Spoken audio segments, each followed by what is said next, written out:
प्रेमचंद की कहानी दूसरी शादी।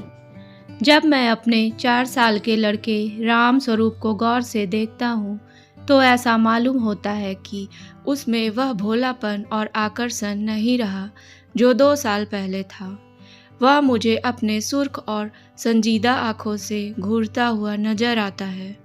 उसकी इस हालत को देखकर मेरा कलेजा काँप उठता है और मुझे वह वादा याद आता है जो मैंने 2 साल पहले उसकी माँ के साथ किया था, जबकि वह मृत्युशैया पर थी। आदमी इतना स्वार्थी और अपनी इंद्रियों का गुलाम होता है कि अपना फर्ज किसी किसी वक्त ही महसूस करता है। उस दिन जबकि डॉक्टर नाउम्मीद हो चुके थे, उसने रोते हुए मुझसे पूछा था, क्या तुम दूसरी शादी कर लोगे? जरूर कर लेना। फिर चौंक कर कहा, मेरे राम का क्या बनेगा? उसका ख्याल रखना अगर हो सके। मैंने कहा, हाँ, मैं वादा करता हूँ कि मैं कभी दूसरी शादी न करूँगा। और राम स्वरूप, तुम उसकी फिक्र ना करो। क्या तुम अच्छी न होगी? उसने मेरी तरफ हाथ फेंक दिया, जैसे कहा, लो अलविदा। 2 मिनट बाद दुनिया मेरी आंखों में अंधेरी हो गई। राम स्वरूप बेमाँ का हो गया। 2-3 दिन उसको कलेजे से चिमटाए रखा।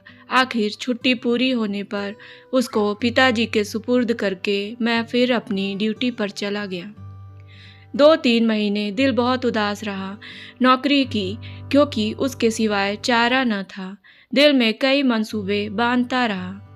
2-3 साल नौकरी करके रुपया लेकर दुनिया की सैर को निकल जाऊंगा, यह करूंगा वह करूंगा। अब कहीं दिल नहीं लगता। घर से खत बराबर आ रहे थे कि फला जगह से नाते आ रहे हैं। आदमी बहुत अच्छे हैं, लड़की अकल की तेज और खूबसूरत है। फिर ऐसी जगह नहीं मिलेगी। आखिर करना है ही, कर लो। हर बात में मेरी राय पूछी जाती थी, लेकिन मैं बराबर इनकार किए जाता था। मैं हैरान था कि इंसान किस तरह दूसरी शादी पर आमदा हो सकता है, जबकि उसकी सुंदर और प्रतिप्राणा स्त्री को, जो कि उसके लिए स्वर्ग की एक भेंट थी, भगवान ने एक बार छीन लिया। वक्त बीतता गया। फिर यार दोस्तों के तकाजे शुरू हो गए। कहने लगे, जाने भी दो, औरत पैर की जूती है। जब एक फट गई दूसरी बदल ली। स्त्री का कितना भयानक अपमान है, यह कहकर मैं उनका मुंह बंद कर दिया करता था।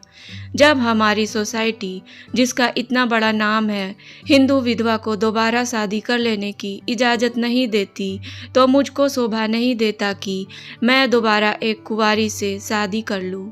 जब तक यह कलंक हमारी कौम से दूर नहीं हो जाता, मैं हरगिज कुंवारी तो दूर की बात है, किसी विधवा से भी ब्याह न करूँगा।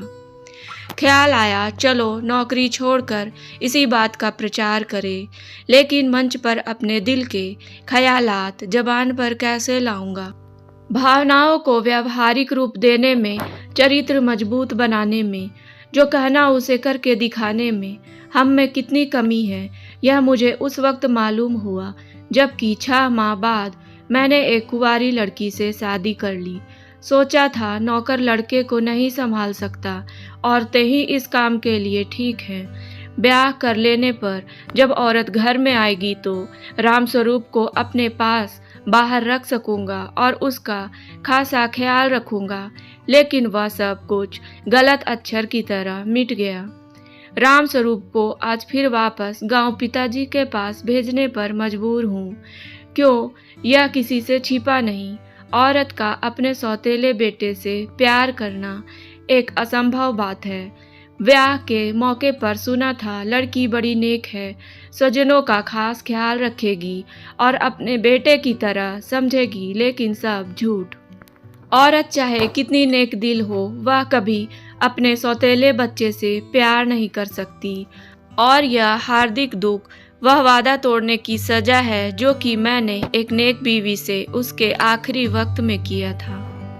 उम्मीद है आज की कहानी आपको पसंद आई होगी। धन्यवाद।